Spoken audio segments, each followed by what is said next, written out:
Hey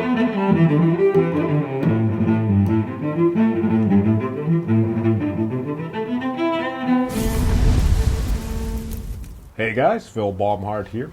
So for today's build video, I'm going to be doing a Full-Tang Bowie knife. I've been sort of on a Full-Tang kick recently, having a lot of fun experimenting with that, growing my skills that way. Hopefully you guys have enjoyed watching those videos. And I've got a design for a Bowie knife that I'm going to call the Tiger-Hound Bowie. It's going to be very similar to the blade profile of like a McV SOG knife, except bigger, scaled up, so about 10 to 12 inches overall length. Starting stock is going to be 2 inches wide, so it's going to be just a typical Bowie knife, generically speaking, for me, but bigger than like a normal kind of SOG knife. According to Wikipedia, there was a McV SOG operation in the Vietnam War called Operation Tiger-Hound, something like that. Don't know what the details of that particular mission was, but it just sounds like a cool name, Tiger-Hound. And then I was thinking, well, is there actually a breed of dog called a Tiger-Hound? And it turns out there is. It's a South American hunting dog that actually has 2 noses, which is really kind of crazy. So I thought that was perfect. So not only do I have the SOG tie-in with the blade profile, but with the double peaks of that style of knife, it's kind of like the 2 noses of the dog. So it's kind of got a double meaning, or however you want to look at it. But at the end of the day, just the Tiger-Hound Bowie just sounds freaking badass to me. So we'll start by doing the preform of the point, but the main goal of this video is doing the handle, sort of like the handle that you saw on the Aquila or Aquila Raider Bowie. That's kind of what I've been having fun with recently, so we'll give that a shot. So I got 80 CRV2 once again, 2 inches wide, 3/16 inch thick. So throw it on the forge and see what I can make.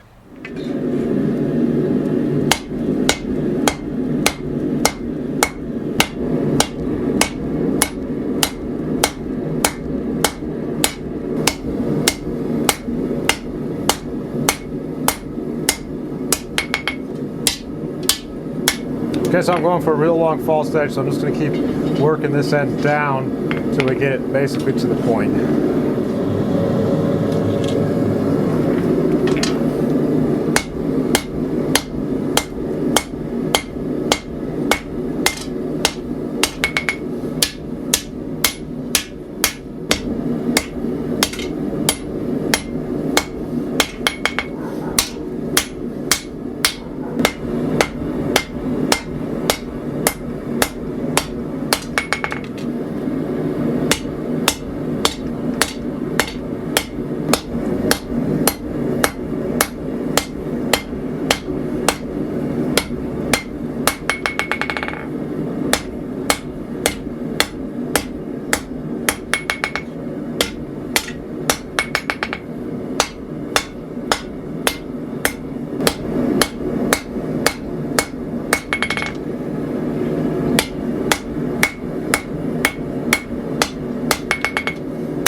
Alright, I think we're pretty good on the preform there. Might tweak it around a little bit. Fairly uniform thickness. It might be a little bit thicker than the original stock, so maybe I'll thin that down before putting in the edge bevel, but we're looking pretty good.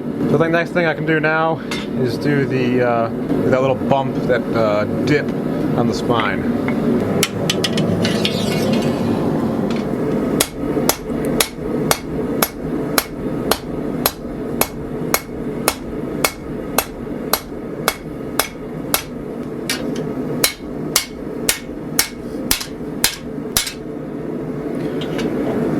So to try to keep this spine from just getting super thick from doing this hammering here, I gotta go back in on the flat and thin it out that way. But it should only take 1 or 2 more heats to get what we want, because we want this kind of subtle, but we want it there.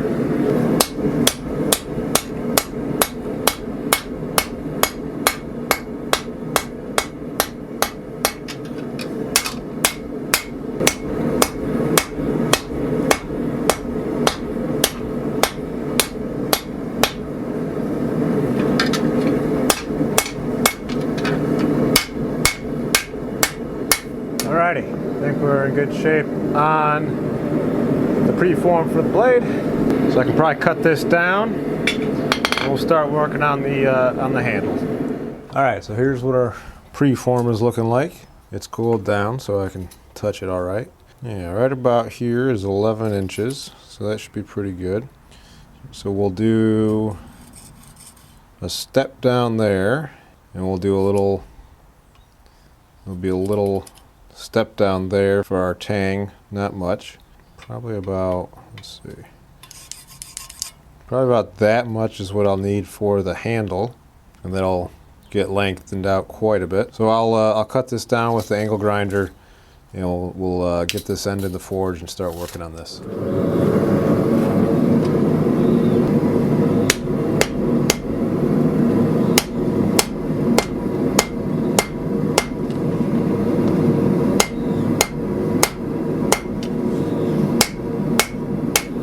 Check our length here.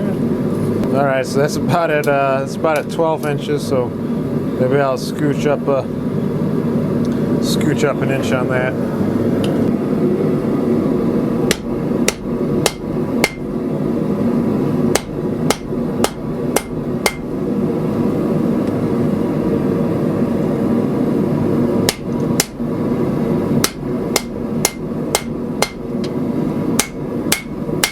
I can actually utilize that first step down I did. That'll kind of be where the handle starts.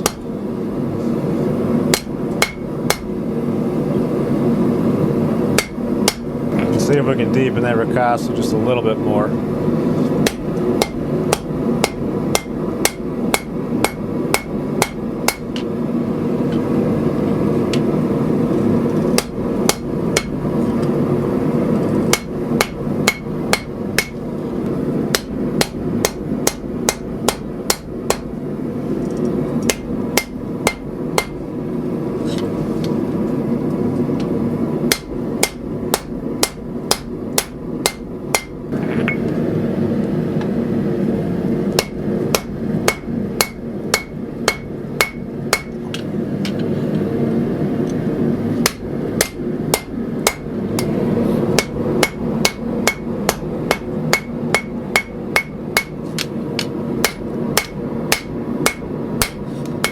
So this is going to be the start of the handle there. So we're in good shape getting that roughed in. So I think this next here, I'm going to try to put a little step down for right in there for where the guard will butt up to the ricasso.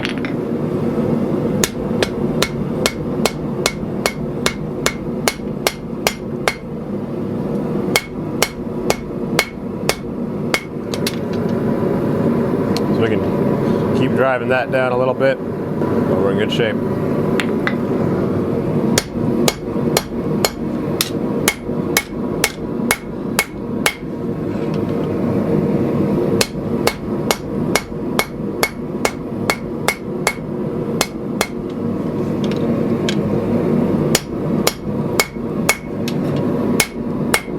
Okay, so I think we're ready to start the second part of the handle, which will be kind of like the palm swell area. Kind of doing a taper on the very end of this handle before I set that in. So maybe not so much of a bird's head beak, but like more of a gentler contour. We'll see how it goes.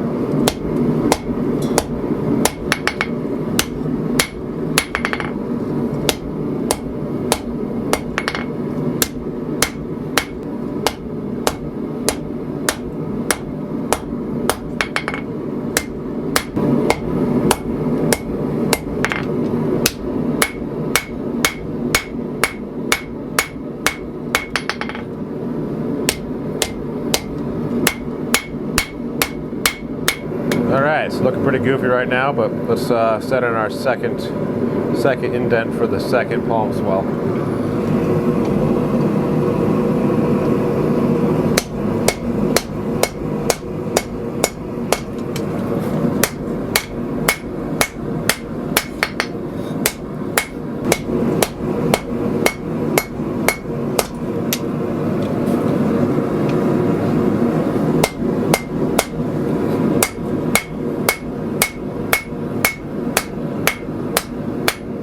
Okay, so we got our second step down in there. So now we'll take it on the horn and shape out that indent.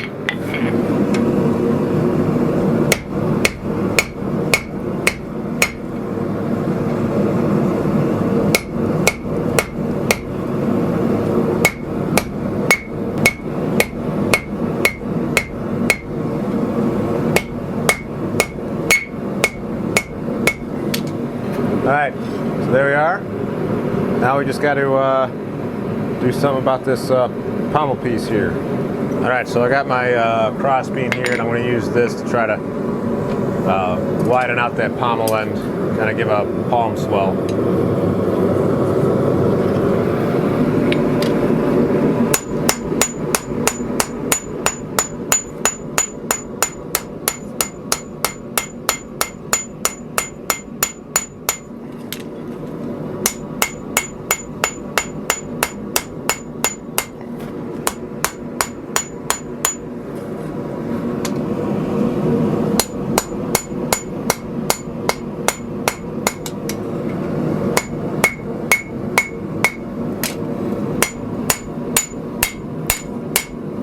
See what happens if I put it in the vise. See if I can get a little more angle out of it.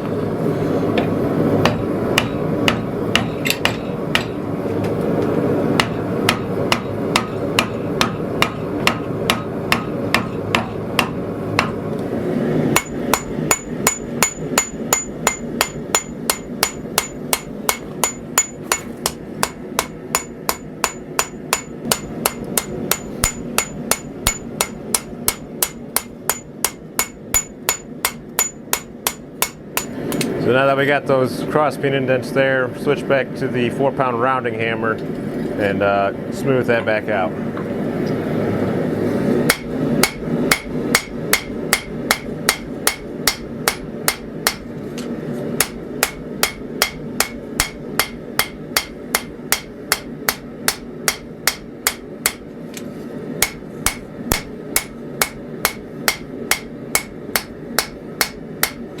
Alright, so it's pretty big right now. Not exactly what I had in mind.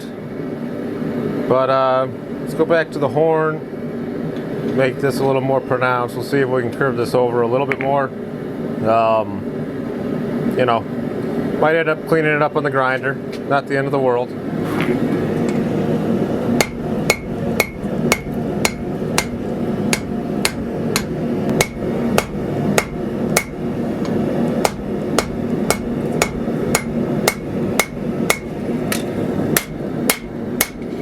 Alright, so I think I'm going to call it good on the on that pommel in there. I'll probably end up cleaning that up on the grinder. There's just a lot there. I don't know.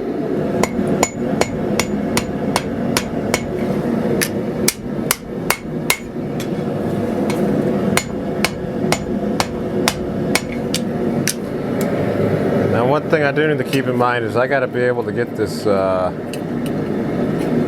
guard on here. So this is the widest part right here. Didn't quite think about that. That's the widest part right there. I have it fit for here, and this is super wide. So I got to do a little more thinning out in here in order to be able to get the guard on. Nuts.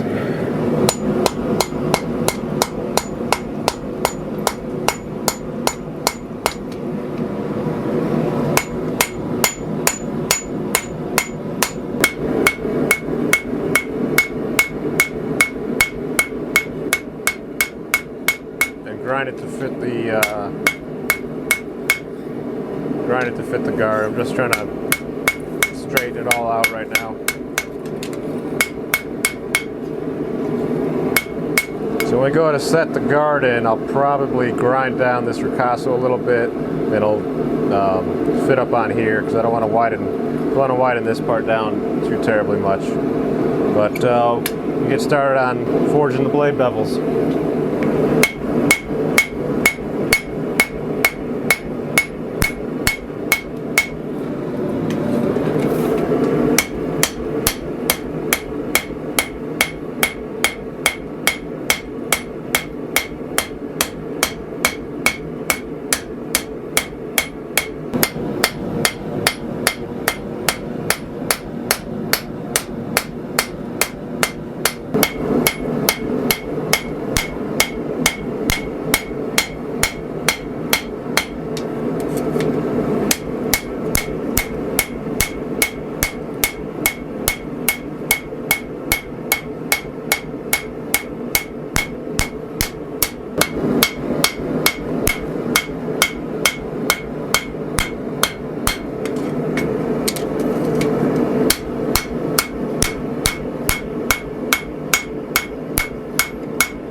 I think we're pretty good on the point.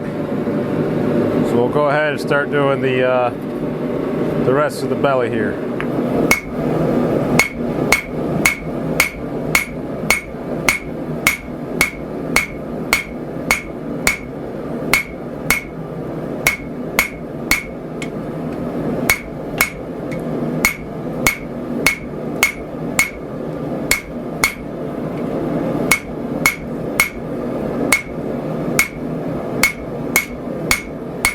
A little worried about not getting the width I want out of this, so I'm going to try the cross peen on it.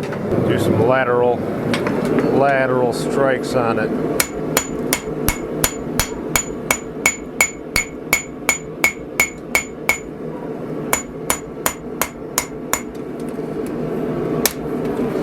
Try to roll it out towards the edge. I don't have to get all this out. Flat hammer later.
Alright, so that's what we're looking like. So it's definitely, it's got to be a curvy blade, but I don't want it too curved. I kind of want the point in line with the handle.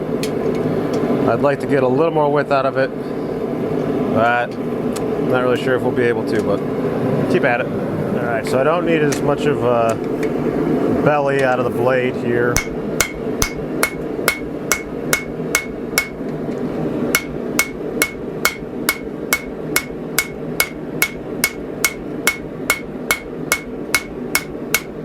I don't need so much of a,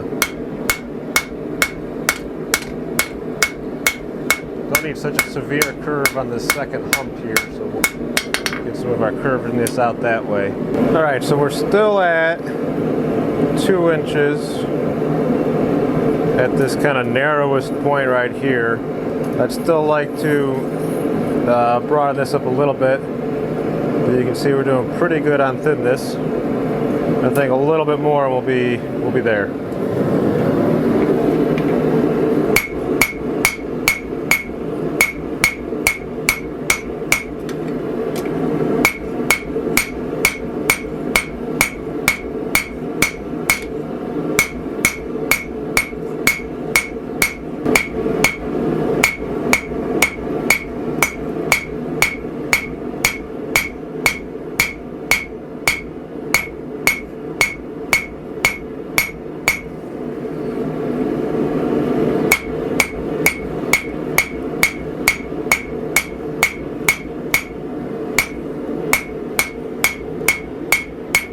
So I think we're in good shape with the blade profile, but basically all I got left to do is straighten it up in the vise, put it in a maker's mark.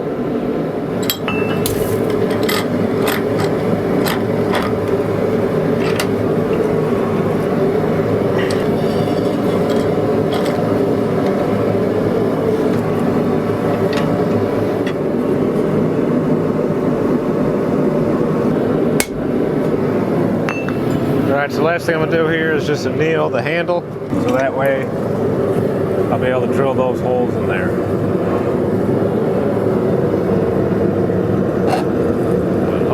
doesn't affect my straightness. Usually just let these things anneal overnight. So we'll leave it there and see what we got in the morning.